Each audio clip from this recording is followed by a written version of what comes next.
우리 하나님 말씀 보도록 하겠습니다. 신약성경 마태복음 28장 18절부터 20절입니다. 마태복음 28장 18절에서 20절의 말씀 다 같이 한 목소리로 봉독하겠습니다. 다 같이요. 예수께서 나와 일러 가라사대 하늘과 땅의 모든 권세를 내게 주셨으니 그러므로 너희는 가서 모든 족속으로 제자를 삼아 아버지와 아들과 성령의 이름으로 세례를 주고 내가 너희에게 분부한 모든 것을 가르쳐 지키게 하라. 볼지어다 내가 세상 끝날까지 너희와 항상 함께 있으리라 하시니라. 아멘. 세계를 품은 그리스도의 제자 공동체라는 제목으로 말씀 증거하겠습니다. 세계를 품은 그리스도의 제자 공동체는 2018년도 교회 표어입니다. 세계를 품은이라고 하는 말 자체가 우리로 하여금 선교를 연상케 하지요. 맞습니다.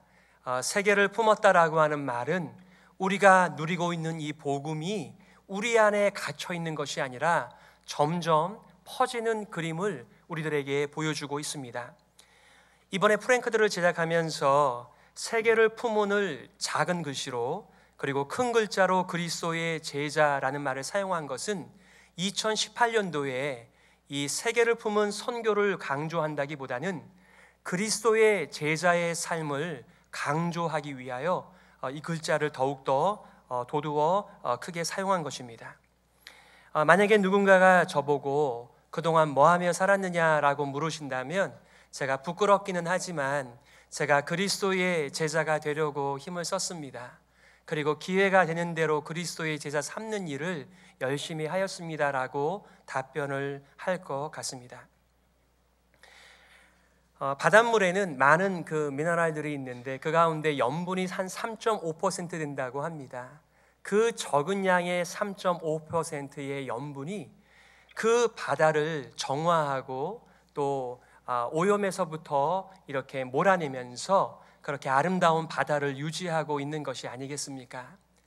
보통 우리가 기독교라고 말을 하게 되면 우리가 고백하고 있는 사도신경을 신앙 고백으로 인정하는가에 달려 있습니다.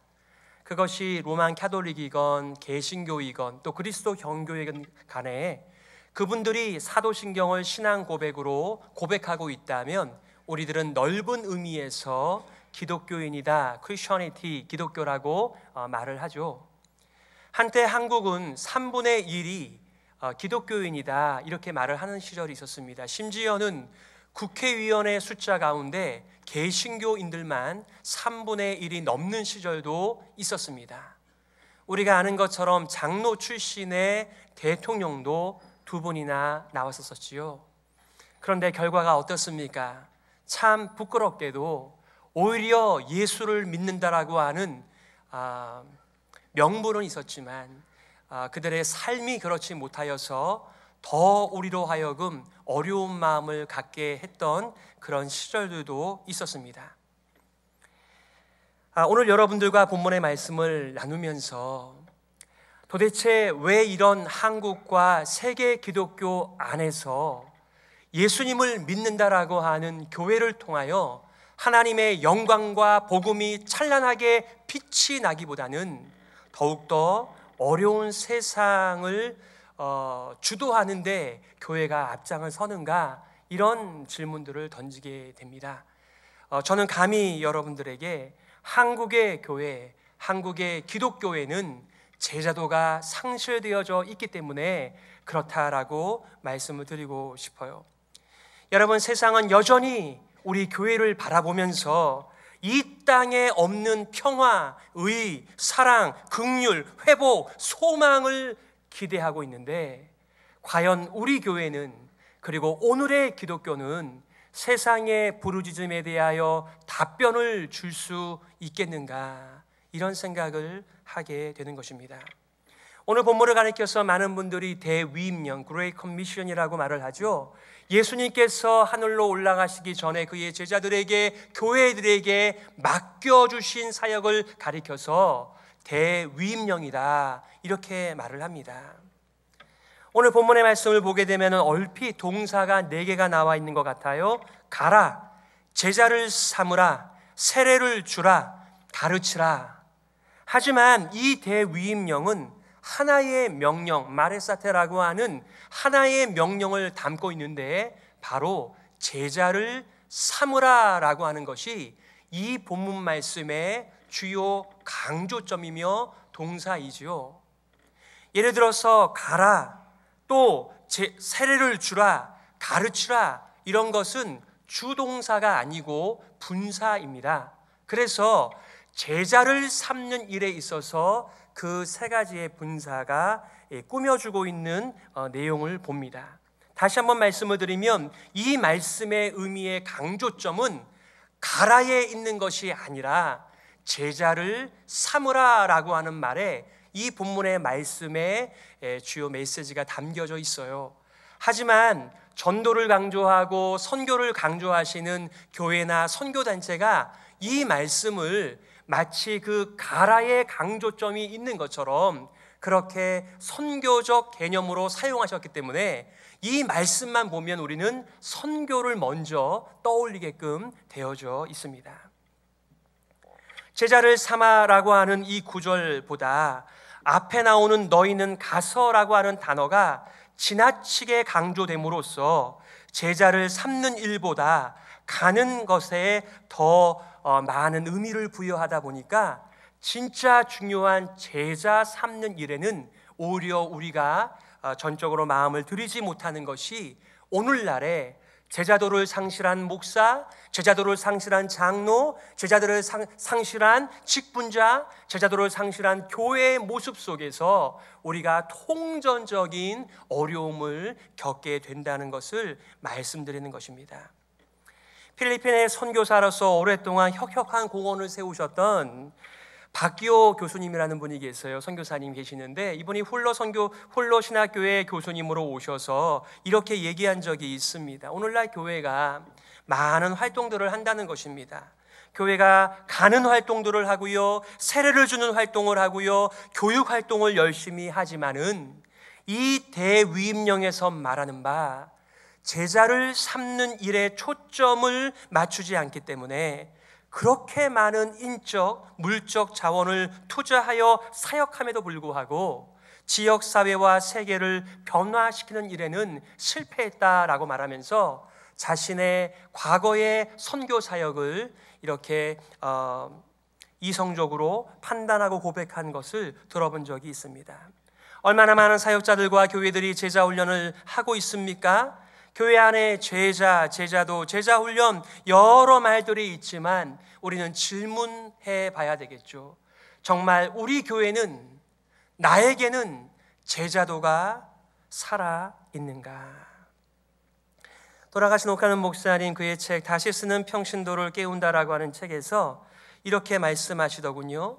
성경에는 제자도라고 하는 말이 나와 있지 않다. 또 제자가 누구인가라고 하는 그런 정의도 분명하지 않다. 하지만 예수님을 믿고 예수님을 따라 사는 제자의 삶에 대해서는 너무나 풍성한 말씀들이 있기 때문에 제자도가 무엇인가를 설명하는 일은 그렇게 어려운 일이 아니다, 이렇게 말을 한 적이 있습니다. 제자는 학문적으로 배우는 것이 아니라 실제적인 예수님의 뒤를 쫓아가는 우리의 인격이고 우리의 삶이라고 하는 것을 말하는 것입니다. 제자도가 무엇이라고요? 믿는 자의 삶이죠. 예수님을 따라가는 삶이죠. 우리의 삶의 과정이죠. 믿음의 여정이죠. 끝까지 가야 하는 우리들의 교회들의 목표요, 사역 자체가 바로 제자도의 사역인 것입니다. 김세윤 교수는 이 제자도라는 말이 한국에서 낯설게 여겨지는 이유를 이렇게 보고 있습니다. 그것은 우리들의 믿음을 미신화하였기 때문에 그렇다. 그래서 믿음을 미신화하면서 우리 한국 사람들 참 종교성이 많은데요, 그 종교성을 가지고 이 기독교의 옷을 입은 것입니다. 그러니까 정말 내가 기독교인인지 예수 그리스도의 제자인지에 대한 제자도에 대한 질문을 내려두고 우리가 종교적인 삶을 기독교의 문화를 가지고 하는 이러한 분위기 속에서 우리는 제자도라고 하는 개념과 말을 낯설게 여긴다라고 지적한 바가 있습니다. 우리가 그렇게 원하지 않는 기복신앙 말이죠.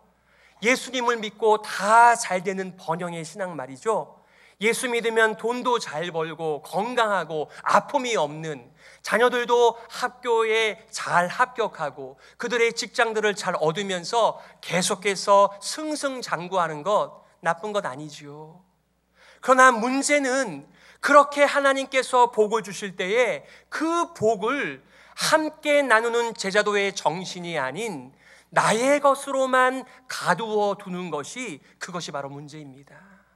우리가 어디 가서 복을 구하겠어요? 하나님께 가서 하나님께 건강을 달라고, 또 우리의 필요한 것을 공급해 달라고, 우리의 자녀들이 다 잘 되게 달라고 간구하는 것은 마땅히 우리가 간구해야 되는 것이 아니겠습니까?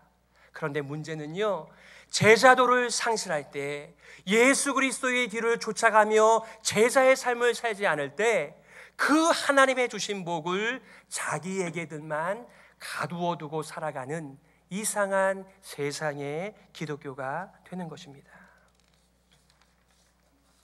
오늘 여러분들과 세 가지를 나누려고 해요. 첫 번째는 제자도가 아닌 것이 무엇인가? 두 번째는 무엇이 올바른 제자도인가? 세 번째는 어떻게 우리가 그리스도의 제자로 살아갈 것인가?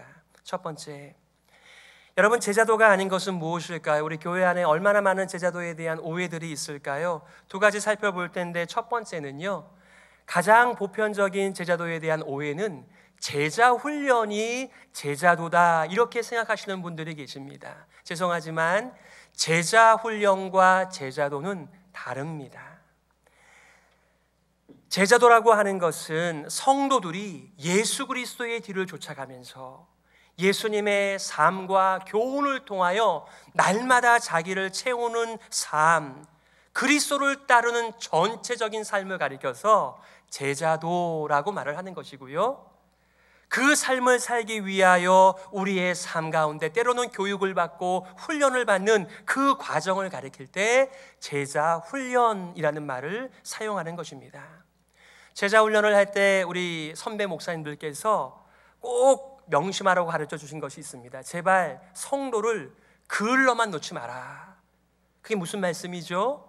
속은 익지 않았어요. 속은 타지 않았어요. 겉만 그슬린 거예요.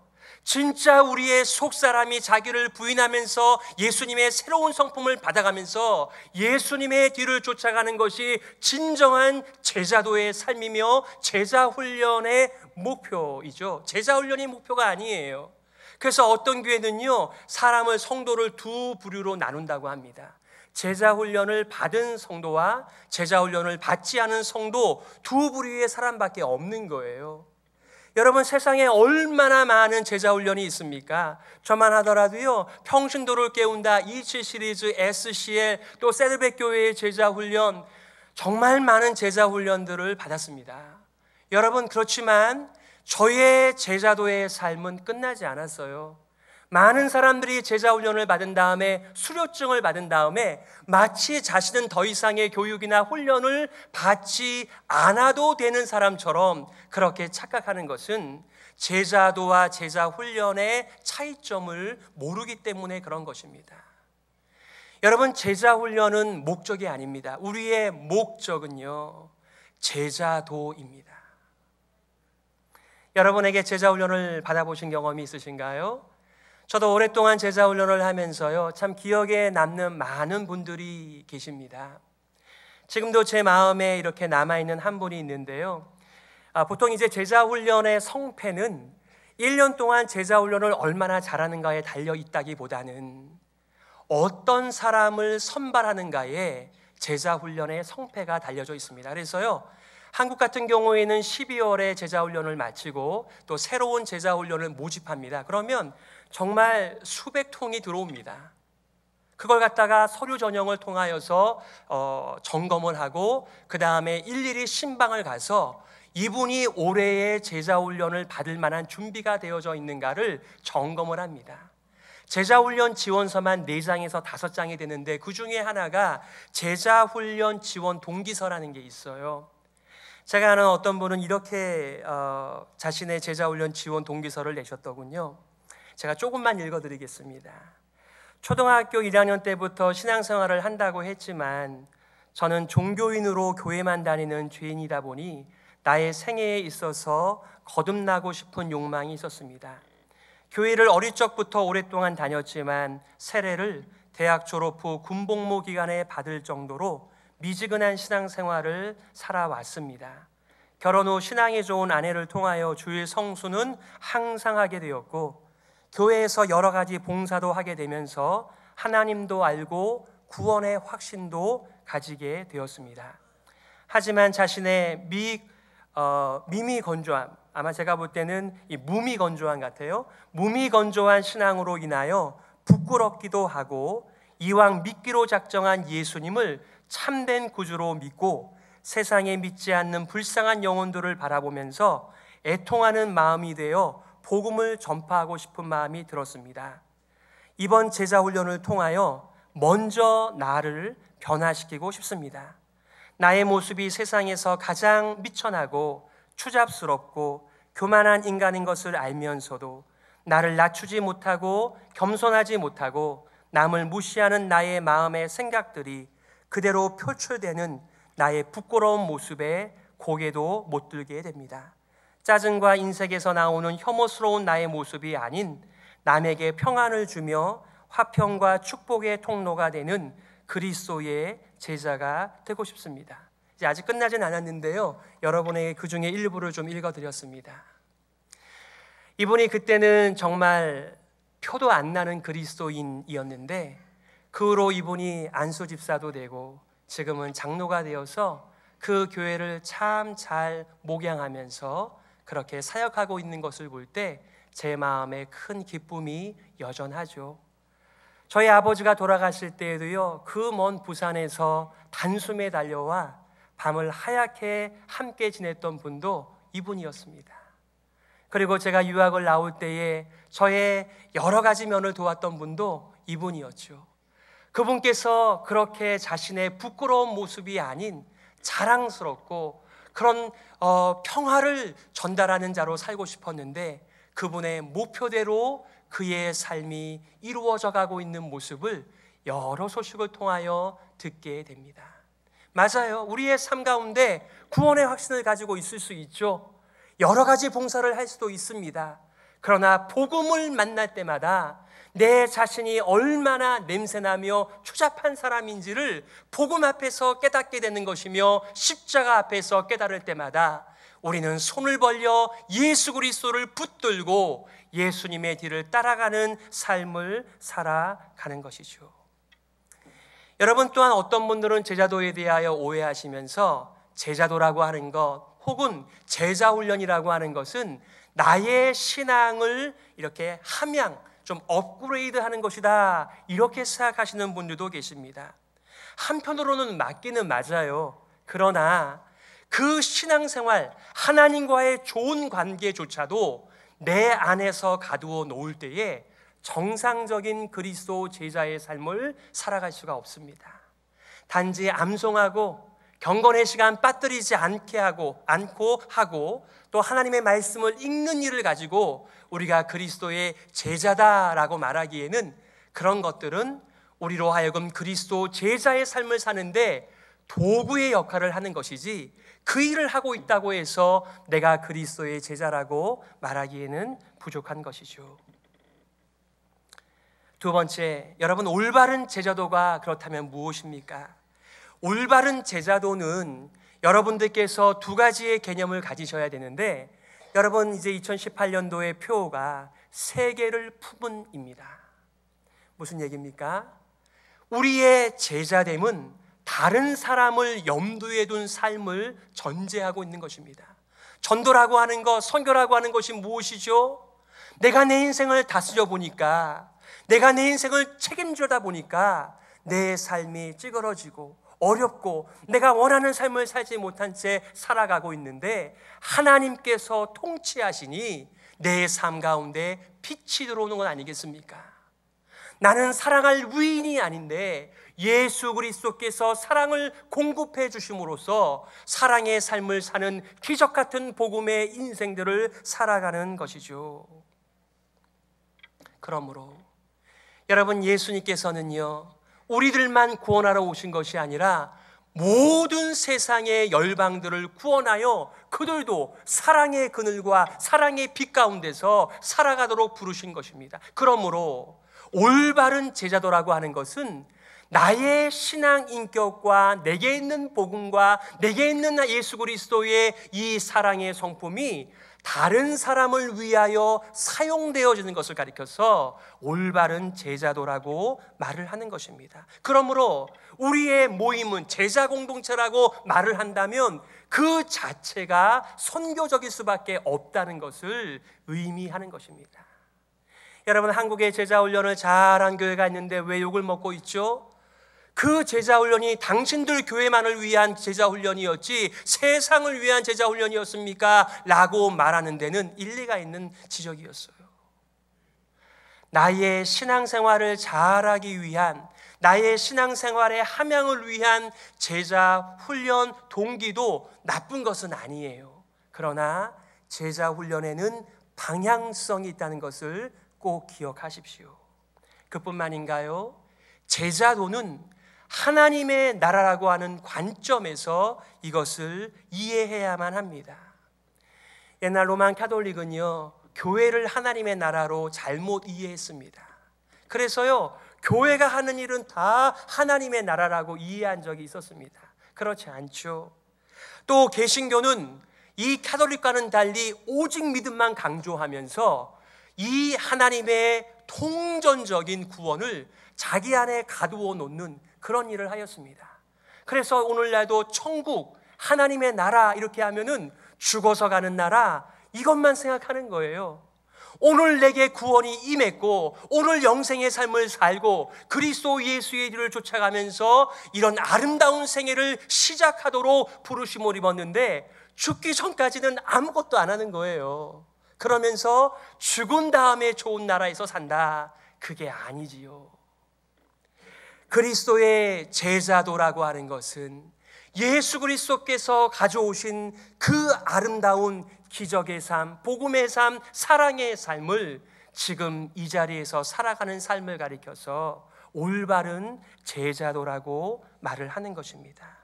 하나님의 나라는 개인의 것이 아닙니다. 내적이고 내세적인 개념으로 오해해서는 우리는 하나님의 나라, 하나님의 통치를 제자도의 삶을 통하여 구현할 수가 없다는 말씀입니다.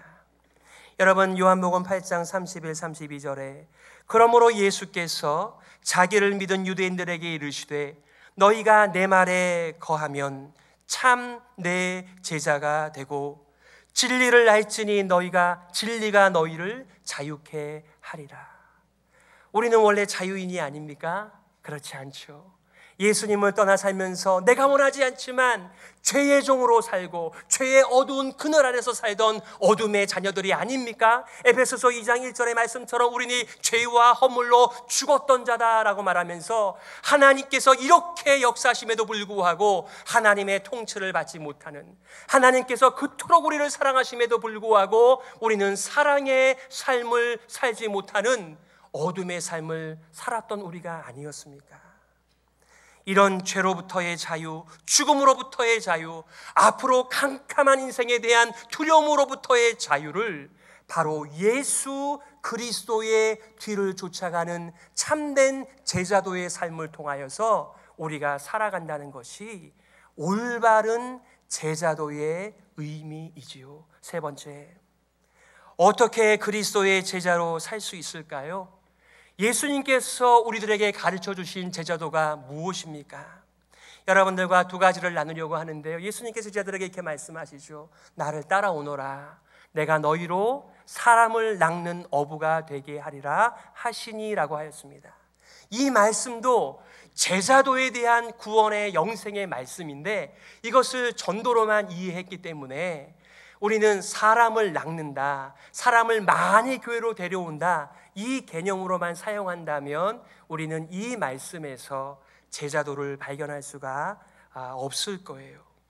여러분, 예수님께서 나를 따라오라고 말씀하시면서 뭐라고 말씀하십니까? 누가복음 9장 23절인가요? 아무든지 나를 따라오려거든 자기를 부인하고 날마다 제 십자가를 지고 나를 좇을 것이니라.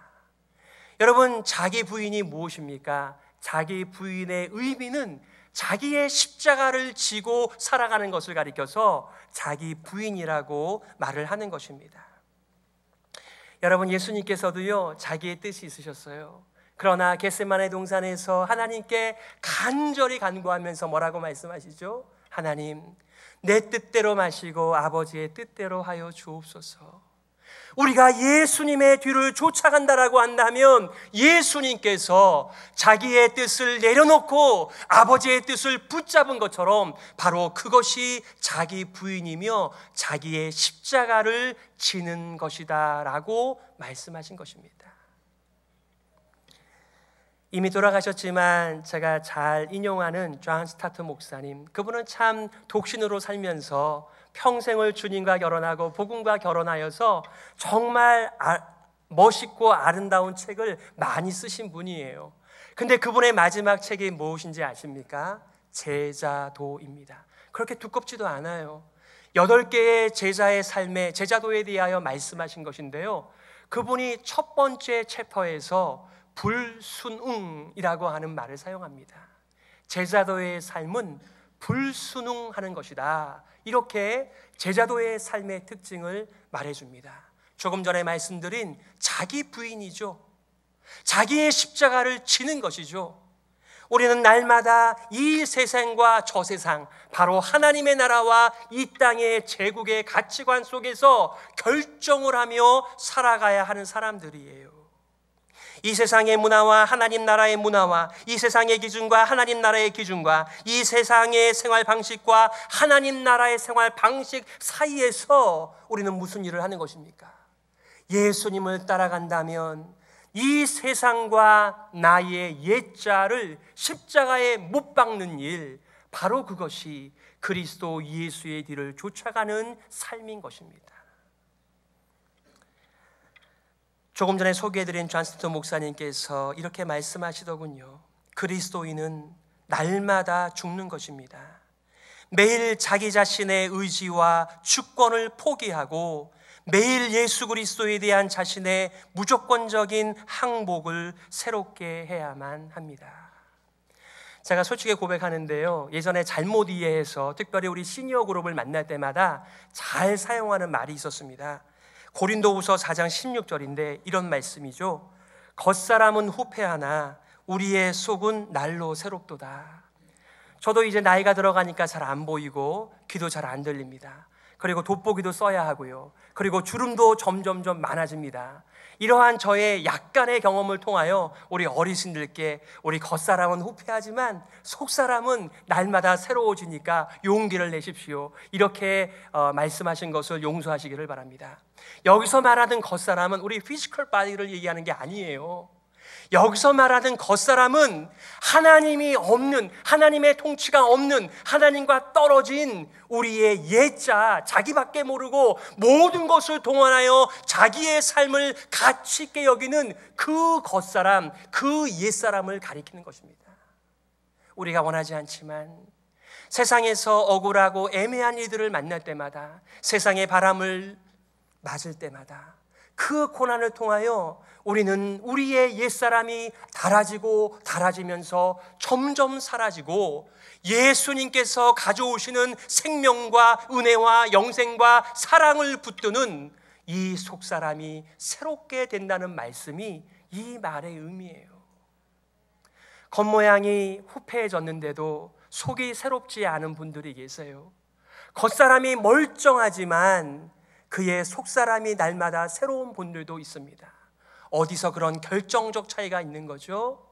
우리의 인생에 대하여 비관적으로 생각하고 예수 그리스도의 뒤를 쫓아가면서 하나님의 사랑과 하나님의 다스림과 하나님의 의의 통치를 기대하면서 날마다 자신을 십자가에 못 박으면서 옛사람은 후패하나 겉사람은, 우리의 속사람은 새롭게 된다는 것을 믿고 살아가는, 믿음으로 그리스도를 꽉 붙들고 살아가는 사람들이 누리는 축복인 줄 믿습니다. 그뿐만인가요? 어떻게 그리스도의 제자로 살 수 있습니까? 요한복음 13장 34절 35절 새 계명을 너희에게 주노니 서로 사랑하라. 내가 너희를 사랑한 것 같이 너희도 서로 사랑하라. 너희가 서로 사랑하면 이로써 모든 사람이 너희가 내 제자인 줄 알리라. 아멘. 여러분, 우리가 스스로를 저는 주님의 제자입니다라고 말을 하지 말라는 건 아니에요. 그러나 제가 예수님의 제자입니다라고 말을 하지 않아도 우리가 어떤 삶을 통하여서 내가 세상의 제자가 아닌 하나님의 제자요 예수님의 제자인 줄 알 수 있다고요? 우리가 서로 사랑하면 모든 사람들이 저 사람은 자기 인생 사는 사람 아니라 예수님의 인생 사는 예수님의 제자다라고 그렇게 인정한다는 것입니다. 제가 신대원에 다닐 때 우리 교수님 한 분께서 이렇게 말씀하시더군요. 보통 우리가 범퍼 스티커로 익투스라고 하는 그리스도 제자의 그 표시를 붙여놓고 다니지 않습니까? 그런데 그분께서 이렇게 말씀하셨어요. 어떤 분들은 거의 상어 수준으로 운전을 하고 다니신다. 여러분, 상어는요 모든 물고기를 잡아먹습니다. 물론 우리가 바쁠 때는 상어처럼 운전할 수 있겠지만 우리가 보통 시절에는요 나이스하게 예의를 갖춰서 그렇게 운전을 해야 되지 않겠습니까? 저와 여러분들의 삶이 내가 누구의 제자인가를 말씀해 주는 것입니다. 너희가 서로 사랑하면 이로써 모든 사람이 너희가 내 제자인 줄 알리라. 아멘.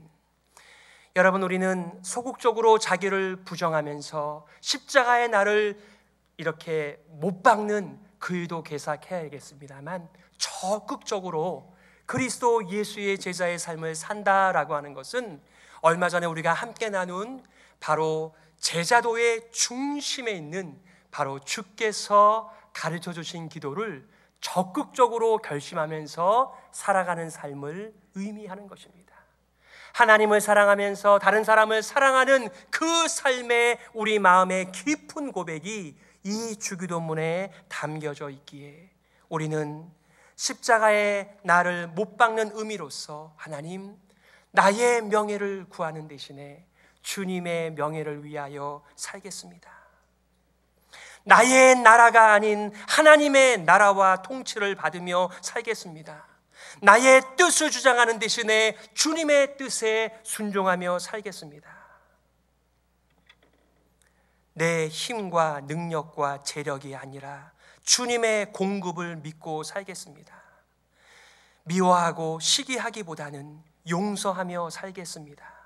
시험과 악에 노출되어 그것을 붙들려고 유혹되기보다는 악의 통치를 거절하며 물리치며 살겠습니다. 바로 이것이 하나님을 사랑하고 성도를 사랑하는 진정한 그리스도 제자의 삶이라고 성경은 말하는 것입니다. 말씀을 정리하면서 여러분, 구원이라고 하는 것은 우리가 이룰 수 있는 게 아니에요. 예수님께서 완전히 이루신 구원을 우리는 믿음의 손을 내밀어 붙드는 것입니다. 구원은 거저 주시는 하나님의 선물입니다. 하지만 제자도는 값비싼 값을 지불해야지만이 얻을 수 있는 선물입니다. 무슨 말씀이죠? 우리는 구원받을 때 예수님을 구세주라고 부릅니다만 우리가 제자도의 삶을 살 때는 우리의 예수 그리스도를 My Lord, 나의 주님, 나는 주님의 종입니다. 주의 청지기입니다. 주님의 맡겨주신 것을 주님의 의도와 의향을 따라 사용하겠습니다. 그 결단을 의미하는 것입니다. 구원의 유일한 조건은 믿는 것이지만 제자도의 조건은 예수 그리스도 안에 거하고 말씀 안에 거하고 말씀께 순종하고 사랑하고 자기를 부정하고 십자가를 지고 따르는 삶에 값비싼 값지불이 필요함을 의미하는 것입니다. 얼마나 많은 사람들이 이렇게 교회를 오래 다녔는데도 이거밖에 안 돼. 왜 그렇게 말하죠? 값을 지불하지 않았기 때문에 그런 것입니다. 우리가 구원과 영생은 거저 값없이 선물로 받지만 예수 그리스도의 뒤를 따라가기 위해서는 많은 값지불이 필요함을 말씀해 주고 있는 것입니다.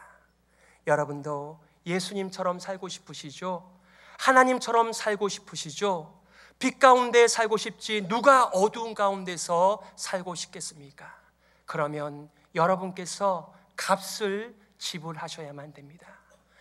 사도 바울께서 이렇게 고백했죠. 내가 그리스도와 함께 십자가에 못 박혔나니 그런즉 이제는 내가 산 것이 아니요 오직 내 안에 그리스도께서 사신 것이라. 이제 내가 육체 가운데 사는 것은 나를 사랑하사 나를 위하여 자기 몸을 버리신 하나님의 아들을 믿는 믿음 안에서 사는 것이라. 나의 인생이지만 내 안에 그리스도께서 계시기에 나의 삶이 아니고요 예수님의 삶이 되어지는 이 참된 제자도의 부르심 앞에서 응답하시는 우리 교회가 되었으면 좋겠습니다. 바로 그때의 세상을 감당하는 교회가 될 것입니다. 오늘 이 시간의 말씀을 기억하시면서 이렇게 함께 기도했으면 좋겠어요. 하나님 아버지, 그저 주님의 뒤를 멀찍이 따라가는 무리가 아닌 그리스도의 예수의 제자가 되어 살게 하여 주옵소서. 우리 교회는 세계를 품은 제자 삼는 일을 감당하는 교회가 되게 하여 주옵소서. 우리 함께 통성으로 기도하겠습니다. 하나님 아버지, 은혜를 감사합니다. 우리들에게 값없이 구원, 영생, 사랑, 은혜, 용서 주시니 감사합니다. 하나님 아버지, 이 아름다우신 예수 그리스도의 뒤를 쫓아가는 참된 제자가 되게 하여 주옵소서. 제자도가 살아나게 도와주시고 이 제자도가 교회의 가정에 우리의 인생 가운데 회복되게 하여 주시옵소서. 하나님 참 감사합니다. 우리를 그저 무리 가운데 그늘 가운데 내버려 두지 않으시고 빛 가운데로 인도하여 주셔서 우리도 사랑하며 살아가며 용서하며 살아가며 예수 그리스도와 같이 살아갈 수 있도록 기회를 허락하여 주시니 감사합니다. 그리스도 예수의 제자로 회복된 제자도가 우리 교회 안에 시작되게 하여 주시옵소서. 살아계신 예수 그리스도의 이름으로 기도드리옵나이다. 아멘.